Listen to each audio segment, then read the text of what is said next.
Um grande bom dia, boa tarde, boa noite para você que tá vendo esse vídeo. Eu sou o Patiala aqui do Rede Rapas e hoje vim falar sobre os piores remakes da TV brasileira. Pois bem, recentemente nós abordamos aqui no Rede Rafa os melhores remakes. E eu falei que em breve nós teríamos um vídeo com os piores. E o vídeo foi tão rapidinho que nem deu tempo de eu trocar de roupa, viu gente? Pois é, então aguarde a vinheta e confira comigo os piores remakes de todos os tempos. Roda aí. No ar, mais um campeão de audiência. Bom, diferentemente do vídeo dos melhores remakes, hoje a gente diminuiu essa lista, porque a gente quer saber também da opinião de vocês e vamos mais afinco, mais a fundo de cada uma dessas produções. Nós selecionamos 4 títulos e eu confesso que o último, você pode pensar assim, é uma opinião meio impopular que nós aqui do canal temos, e você pode pensar, Fatiela, vocês estão doidos. Mas pode ter gente que vai concordar também. Vamos começar com tananana, o Rebu. O Rebu é um remake que eu falei no vídeo anterior, que teve uma safra de remakes da Globo às 23 horas, então veio o Astro, Gabriela, Sara Mandaia, o Rebu. Depois eles começaram com novelas inéditas, então veio Liberdade, Liberdade, Verdades Secretas, veio aquela coisa de super sério, os dias eram assim, não sei o que lá. Tanto que mudaram tanto, enfeitaram tanto o bagulho que ele acabou deixando de existir. Sendo que a proposta inicial eu gostava muito, que era trazer uns remakes de maneira mais compacta, mais enxuta aí pra gente conhecer essas histórias. Então lá naquele vídeo eu citei Gabriela como um super remake, só que tem outro lado da moeda. Hoje eu vou falar de O Rebu. O Rebu foi um remake produzido em 2014 e tinha aí um grande elenco. Daniel de Oliveira, Sophie Charlotte, Patrícia Pilar com a protagonista Ângela. E ele é, na verdade, uma readaptação de uma obra exibida em 1974 pela TV Globo. E assim,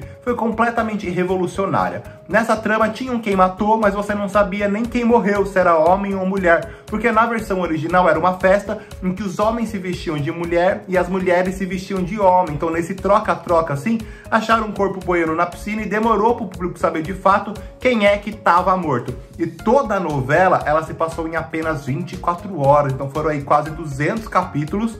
Só que, na ordem cronológica dos fatos, eram 24 horas, apenas um dia de investigação e já conseguiram achar o suspeito. E eles mudaram completamente isso para a versão de 2014. Para mim foi o maior erro. Um remake, ele tem que ter sim as características principais, as características assim cruciais da sua versão original. Não pode descaracterizar isso, senão não fica um remake de fato. Fica uma outra trama, talvez com referência a essa. Então esse, pra mim, foi o maior problema que o Rebu encontrou. Que ali, quando teve o assassinato, a gente já sabia quem é que tinha morrido. Eles quiseram gourmetizar um pouco a coisa, fazer uma super festa e não sei o que lá. Mas acabou tirando o principal, que era aquela magia, que era aquela dúvida sobre quem morreu. É um homem? É uma mulher? Nossa, mas cadê personagem? O personagem tá sumido. Será que é ele que tá morto ali boiando na piscina?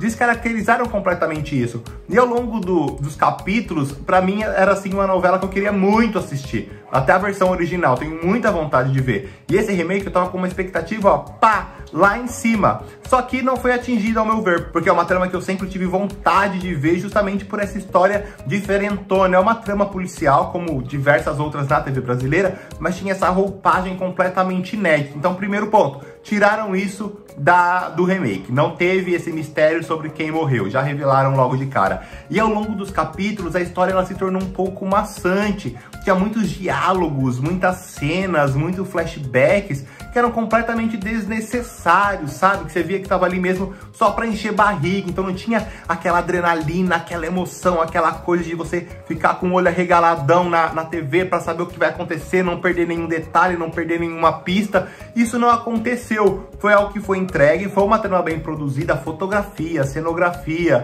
perfeita. É uma das poucas novelas em que eu acho que o filtro casou muito bem, né? Que a gente tá na era de botar filtro em tudo. Caracterizou muito com a trama, com a história, com a proposta, deu aquele clima de mistério, mas a história em si, a novela em si não acompanhou isso. Não acompanhou essa superprodução. Teve um final também, né, bem duvidoso, bem questionável, e acredito eu que se a gente tivesse a oportunidade de assistir o Rebu de 1974, as coisas seriam completamente diferentes. Então por isso, o Rebu aí ocupa o primeiro lugar dos piores remakes da TV. E agora logo em seguida vamos trazer Outra trama de 2014. Caraca, 2014 não foi fácil pra TV Globo. Meu Pedacinho de Chão. Meu Pedacinho de Chão foi exibida pela primeira vez na TV Globo em 1971 e era uma trama completamente rural que contava a história de uma professora que chegou num vilarejo e tal. Então a gente tava naquela expectativa de Meu Pedacinho de Chão ser uma trama rural também. Essa readaptação, esse reboot que fizeram em 2014. Mas não, gente. É uma coisa assim que, ao meu ver, uma opinião particular minha, pra mim é a maior canastrice que eu já vi na TV aquilo. Jesus amado, o que era aquilo? Aquilo tudo colorido demais. E aqueles efeitinhos de desenho animado. E eles usavam um filtro que deixava o fundo meio embaçado, meio suavizado demais. Aí teve um momento que começou a nevar no vilarejo. Aí, nossa, bochechinha vermelha. Gente, meu Deus! Que fizeram com o Meu Pedacinho de Chão. Assim, eu não conseguia assistir um capítulo inteiro, que era muita cor, era muita vibração, era muita saturação na tela, sabe?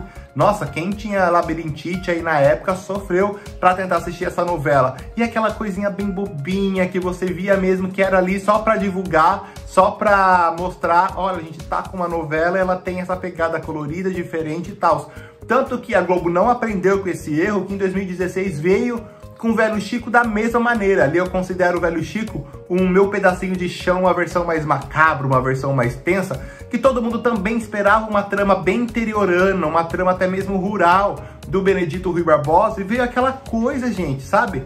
Não dá pra você entender por que eles fizeram aquilo. Então, pra mim, descaracteriza o principal foco, que é uma novela, que a gente imagina aquelas histórias em que a gente se encaixa dentro, que a gente se visualiza ali nas situações. Claro que tem algumas exceções, mas na maioria das vezes é assim. E como que você vai acompanhar uma novela que, nossa, pra mim era desesperador assistir Meu Pedacinho de Chão.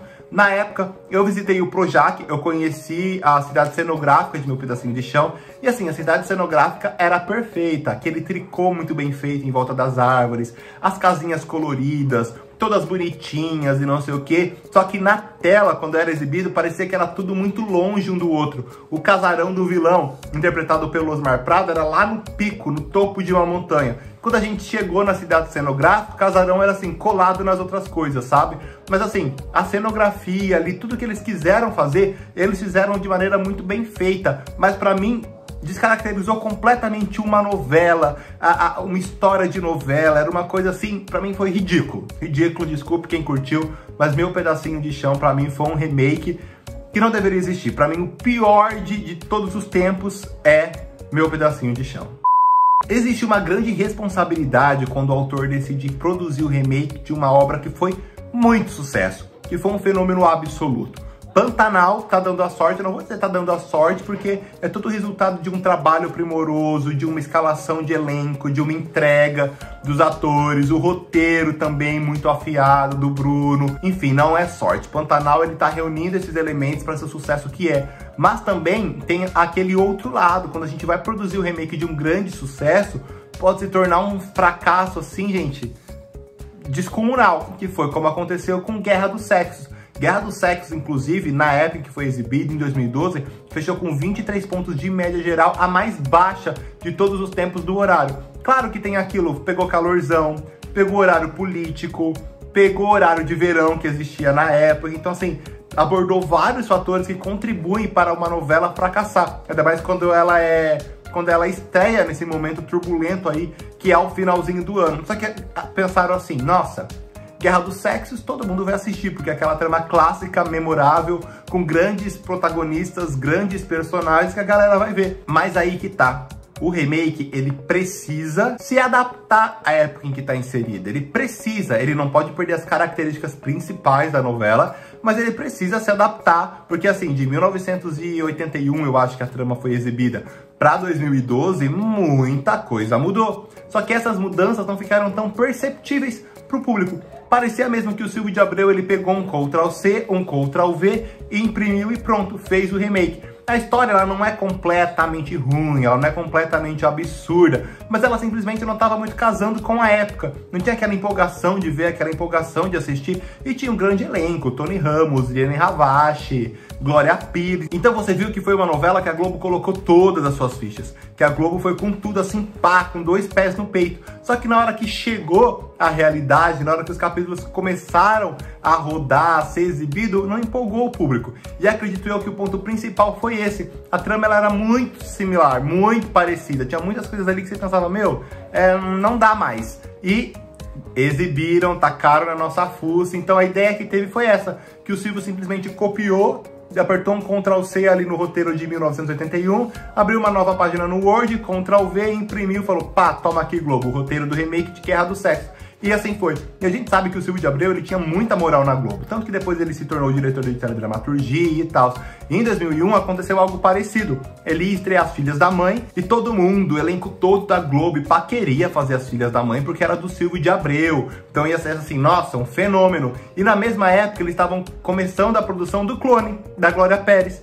E ninguém queria saber do Clone, que era uma trama meio arriscada, uma pegada árabe, de clonagem e tal. E foi uma coisa meio assim, quero essa atriz pra ser a Jade. Ah, mas ela não quer. Quero essa outra, incompatibilidade na agenda. Até que acabou sobrando Giovanna Antonelli e Murilo Benício. E a gente viu o fenômeno que foi. Então tinha muita moral, o Silvio de Abreu sempre teve muita moral na Globo. Só que aí veio Filhas da Mãe, veio Passione, que eu considero uma novela perfeita, mas que não agradou o público. Guerra do Sexo parece assim que jogou, ó, pá!